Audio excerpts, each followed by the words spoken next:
Hi, Zeus here. Squad leaders are critical to achieving global leaderboard status on warships, and I want to show you how to use the Zooka Fan and the Meatshield most effectively in global leaderboard combat. And I'm also going to show you best practices on how to use All Heavy Choppa or All Heavy Rush in warships. So one of the keys of success in using All Heavy Choppa Rush or All Heavy Rush is to start in the weakest part of the base that you can start at, because this attack doesn't really get effective until you get a whole bunch of heavies dropped from the Heavy Choppas. Now notice I sent the Meatshield and the Zooka Fan squads with a flare down to the bottom middle engine, and then that started a process of those troops clearing the bottom engines across the middle of the base. And then as soon as those are done, I flare all of my remaining troops up to the top. And the Zooka Fan is really overpowered in that it creates a lot of damage, almost like Zookas, and clears engines quickly. Now, this is a concentrated base, and again, the key is starting at the weakest point of the base and allowing your heavies to accumulate. The Heavy Choppas drop one heavy every 6 seconds. So for the first 30 seconds or so of your attack, all you're really hoping for is just to have your heavies drop and start to accumulate without losing a whole bunch.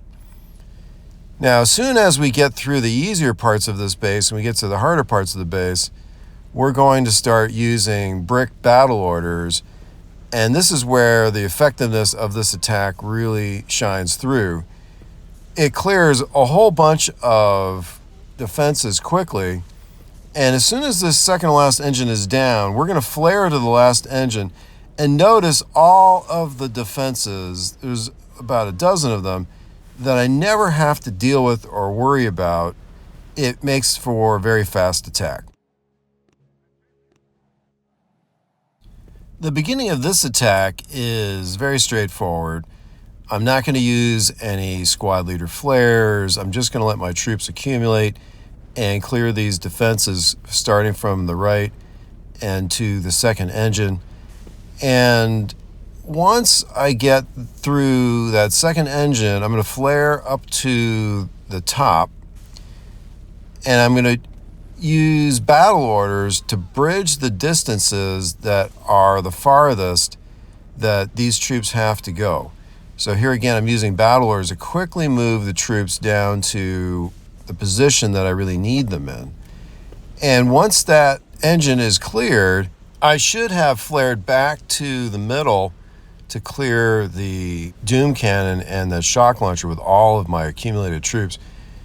So that was a mistake that slowed my attack down. But then I flared the final base and used brick battle orders to speed the troops down and finish the attack with a Hail Mary. One of the really great things about the Zooka Fan is that it can clear boom mines and shock mines, which will slow down your attack if you hit them with the bulk of your troops. And so I flare this mortar, which then triggers the Zooka Fan to clear the two boom mines and the shock mine that are there. Here, I flared the Meatshield first, and then also the Zooka Fan up to trigger the shock mines. I don't yet at this point have artillery or barrage from the tech tree, so that's why I put the Meatshield squad first to trigger those mines, so that only one squad of heavies is impacted by the shock mine and not the entire force of heavies in my massive troops. Again, here the Zooka Fan is getting some of these boom mines as we go, which is really helpful because each one that it clears is potentially one additional heavy, or maybe two or three that I don't lose down the road as they get more and more damage. Now, I threw a flare to send the Zooka Fan and the Meatshield at that Doom Cannon, and then later shock launcher to neutralize the shock launcher quickly and then I threw down a shock at the end for Hail Mary to finish the base.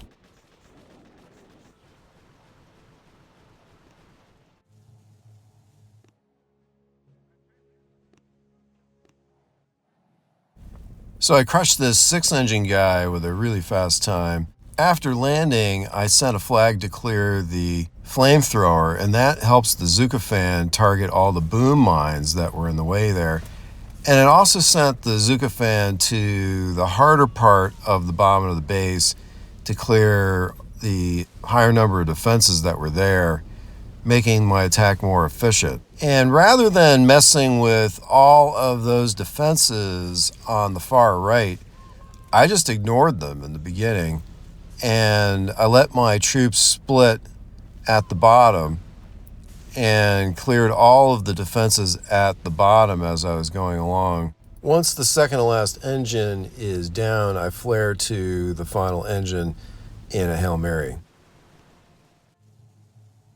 I'm not going to show you some of these attacks that didn't go very well. Only lost by a few seconds on some of them, but I only want to show you quality attacks and discuss the quality attacks that I made. This base is set up with a whole series of boom mines and shock mines up the right edge, and I'm going to deal with those by, again, sending the Meatshield squad up there first, and then all of the rest of the troops following, so that there's less slowdown caused by the shock mines than would otherwise be. If I had artillery opened on the tech tree, I would send one on that shock mine on the far left. How I dealt with it was just a delay of a fraction of a second on sending the flare down to that engine on the far left. And so only a handful of my heavies, about 7 or 8, got caught by the shock mine. Here I did the flare back to the middle to get the engine there and the doom cannon. As soon as that's done, I flare to the second to last engine in a Hail Mary, and then the last engine with another Hail Mary with battle orders to speed up the attack through. And I'm not going to show you that last attack in my log that I lost. Anyway, with all of those victories, I got to 375 on the global leaderboard. Here is a base that gave a lot of players trouble. Again, the principle is find the weakest spot to start and give your heavies time to accumulate. Notice I didn't even trigger battle orders until I had a whole bunch of heavies in a mass. And then once I had my army assembled, I just triggered battle orders every time that I could.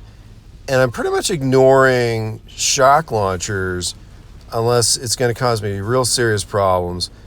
I had to throw down some critters on the far left because I discovered with one of my battles earlier that one critter cannon can really distract the whole mess of the heavies. And then a Hail Mary at the end. And so I ignored about 15 defenses by going that route, which really speeds up your attack too. This base was a little more complicated because it has a doom cannon and a critter cannon and a shock launcher behind that first engine on the left. And then there's also another shock launcher there on the left and a third further left. So if you don't start to the far right, you get caught by the far left shock launcher and the middle shock launcher.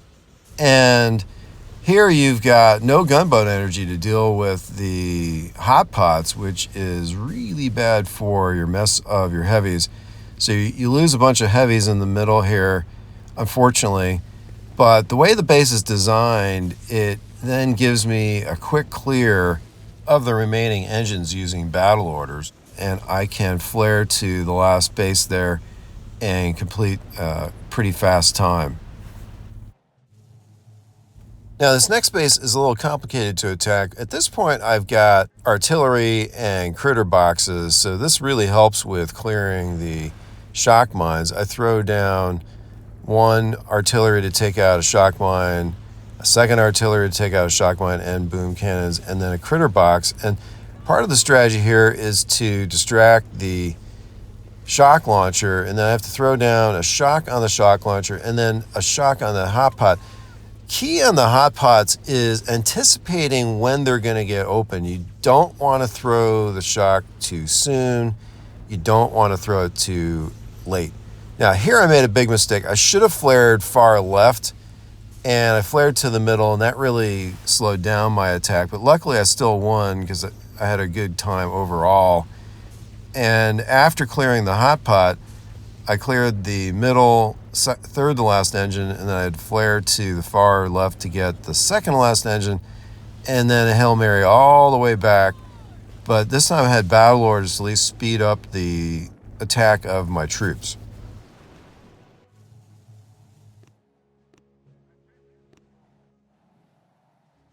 This base is similar to the last one, but because there's no shock launcher there next to the second engine in the middle, I'm going to go up the right edge and ignore that engine for the time being, because that also bypasses all of those defenses that I don't then have to clear. I have to throw down a really well-timed series of shock bombs to capture the hot pot, and then a third one on the second hot pot. Here again, battle orders to speed the troops down the left side, and a flare to the third to last engine. And I'm just going to go full Hail Mary here to try to speed up the process. I have to flare the Doom Cannon, otherwise the Doom Cannon is going to take out too many of my troops along the way. Final flare to the last engine, and I get a pretty good time on that base with all of the brick battle orders that I was able to trigger. Here's the tech tree that I was using when I got to the global leaderboard. I never did open Kavan. That was probably a really good path for a lot of people. And that troop health I opened very late in the process. I'm bypassing a whole bunch of things along the way. I was rushing to get to 6 engines, which had a lot of really good boost nodes in it, and then also 7 engines. Don't need flare above tick 4. Never messed with laser rangers or seekers or rocket choppas, and I never did get to open barrage. It was a very expensive tech tree this season 69. Never did open bombardiers. I found that the bombardiers for the people that were attacking me was a blessing or a curse. Sometimes they were very fast and sometimes very slow.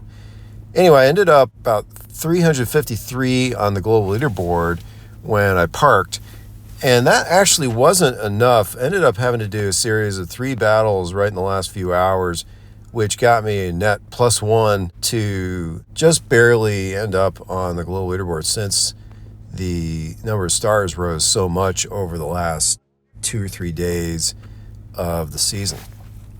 At any rate, I hope you enjoyed the video, and if you did, please give this video a like, and if you haven't already, subscribe to our channel. All that will help us with the gods of the algorithm, and thanks as always to Hercules for help with the video editing.